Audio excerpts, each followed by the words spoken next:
আজকের পর্বটি অত্যন্ত চমৎকার এবং মজার হতে চলছে দর্শক। বিয়ের মণ্ডপে তখন শঙ্খধ্বনি চলছে, চারদিকে ফুল আর অতিথিদের কোলাহল। কিন্তু এই উৎসবের মাঝেই বিদ্যার বুকের ভিতর যেন প্রতিটা শ্বাস কষ্ট হয়ে উঠেছে। কারণ আজ যার বিয়ে, সেই মানুষটি সে মন দিয়ে ভালোবেসেছিল। বিদ্যা নিজেকে বারবার বোঝানোর চেষ্টা করে, এটা আমার ভাগ্য, আমাকে মেনে নিতেই হবে। কিন্তু মন তো আর কথা শুনে না। ঋতুকে দেখলে বিদ্যার চোখে ভেসে ওঠে ওই পুরনো দিনগুলো, বারবার ফোন করা, নিঃশব্দে ভালোবাসা। আর সেই না বলা অপেক্ষা, আজ সেই ঋতুই কারোর জন্য বর। প্রফেসর বিবি সব কিছু লক্ষ্য করছিল। বিদ্যার অস্বাভাবিক চুপ থাকা, কাঁপা কাঁপা হাত, চোখ ভেজা, সবই তার চোখ এড়ায়নি। কিন্তু তিনি কিছুই বুঝে উঠতে পারছিলেন না।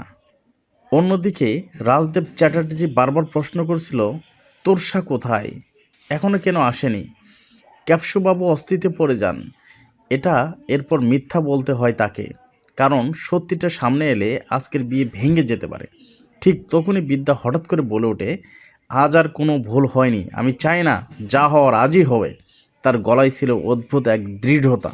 বিয়ের নিয়ম শুরু হলো, পুরোহিতে মন্ত্র পড়ছিল, সবাই অপেক্ষা করছে দৃষ্টিভঙ্গির জন্য। ফাগুন লজ্জার মাথায় নিচু হয়ে বসে আছে, কিন্তু ঋতুর চোখে সে তাকিয়ে আছে বিদ্যার দিকে। সে বিদ্যা বুঝতে পারে, তার চোখাচোখি হয়। সে মুহূর্তে বিদ্যার মনে হয়, না, এটা হতে পারে না। কাকুমণি ফিসফিস করে বলে, বিদ্যা তুমি ঠিক আছে তো? বিদ্যা মাথা নাড়ো, কিন্তু ভিতরে সে ভেঙে পড়েছে। এরপর মালা বদলে পালা আসে, সবাই ধরে নেয় এবার সব স্বাভাবিকভাবেই হবে। কিন্তু হঠাৎ করে ঋতু মালা তুলে নেয়, আর ফাগুনের দিকে নয়, সে এগিয়ে যায় বিদ্যার দিকে। চারদিকে গঞ্জন শুরু হয়, পুরোহিত থেমে যায়, কেবশ্যবাবু উঠে দাঁড়ান, প্রফেসর বিদ্যার মুখ ফ্যাকাশে হয়ে যায়। ফাগুন অবাক হয়ে তাকিয়ে থাকে, এটা কি হচ্ছে?